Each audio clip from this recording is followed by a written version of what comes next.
Getting married is exciting, but before the honeymoon phase begins, couples need to have those honest conversations about money. From spending habits to debt saving and long-term goals, financial expectations can shape the entire future of your marriage. So financial advisor Derrick Kinney is here with key money conversations couples should have before saying I do. Good morning to you. Welcome Hi, Erin. back. Great to see you. Thank you. So, of course. Okay, we had to bring Derrick in. He knows everything about money. And so tell me, why is it so important for couples to discuss finances before actually getting married? Oh, money is perhaps the biggest arguing point people have, but they don't expect it till a big argument comes up. What? You're going to spend money on that, and suddenly the relationship is in jeopardy. Yes. When you have these early conversations, but the key is, if you accuse, you lose. Ooh. You want to always ask, tell me more about that. Help me understand your feelings about that, to really understand how people feel about money.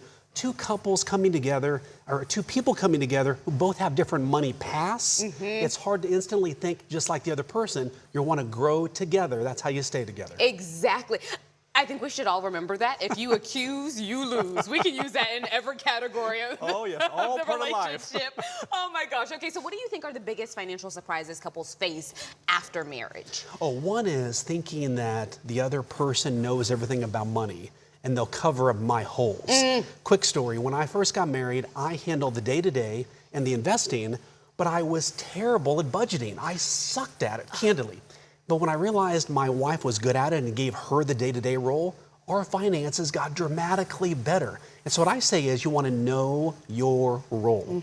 Define who's going to handle the day-to-day, who's going to handle the long-term, and then have a monthly money date to talk about it. So you're on the same page, you set some goals together, and now you're going through the hard things, making those tough choices, saying no to things you want to say yes to. Right. But you get together once a month to say, here's how we're making progress. That keeps you together, keeps you tight. Communication is the basis of all relationships, right? That's and so right. Having a little temperature check of this is where we are with our money, that's really important. That's actually a really good piece of advice. Now, what financial topics should every engaged couple discuss before the wedding? Are we talking salary, spending habits, who spends more or less? Yeah, I mean, if you're going to get married, you want to be totally vulnerable. And you want to ask yourself, what would I want to know? Right. What I want to know how much debt the person has. What I want to know about their situation, maybe that bad decision they made. Ultimately, you want to come together with trust.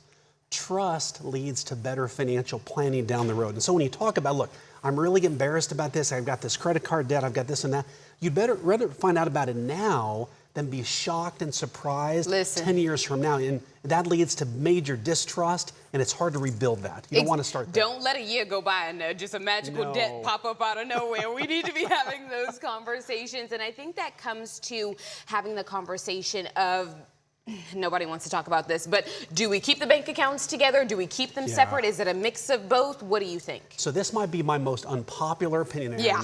You got to keep them together.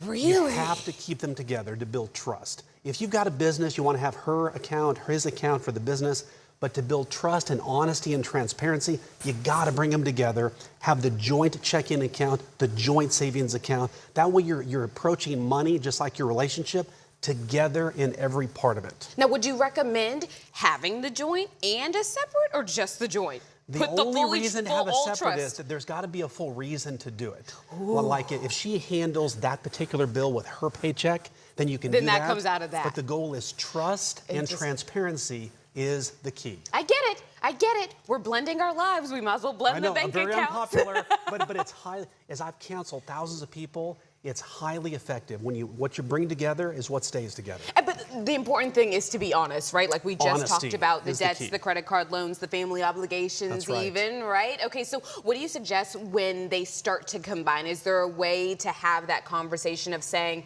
hey, I would appreciate if you didn't spend this much? Is there a way to say that? Yeah, oh, sure. And the key is you want to say what you're feeling, but not in attack mode. Accuse, so you don't lose. That's right, that's right. Got it. And the key is, I call this the generous assumption, Erin.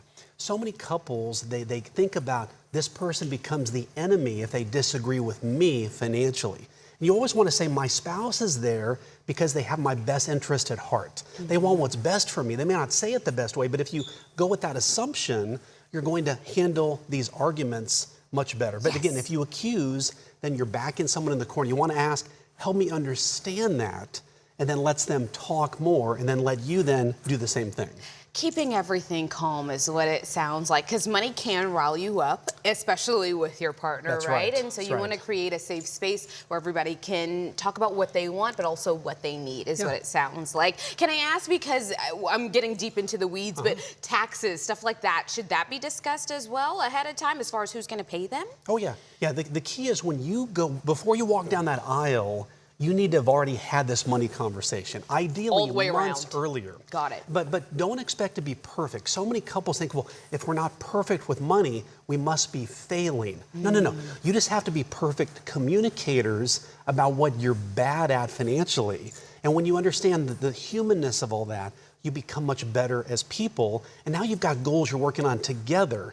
So let's say, we're deeply in credit card debt, but if we're on the same page, now we can make approach together and progress together. That's really the key. Yes, indeed. Okay, so like we said, safe space, you guys. These are really good tips, Derrick. Thanks, You Amy. always come with it. Tell us where we can find you. Well, Instagram at Derrick Kinney. And what I would tell you, one last thing, couples that plan together and play together and pray together, stay together and grow together. Triple P. Don't forget that. Plan, pray, and play. That's right. Get Plan, into play, it. pray. Right there. Derrick, thanks so much for My being pleasure. here Thank this you, Aaron. morning.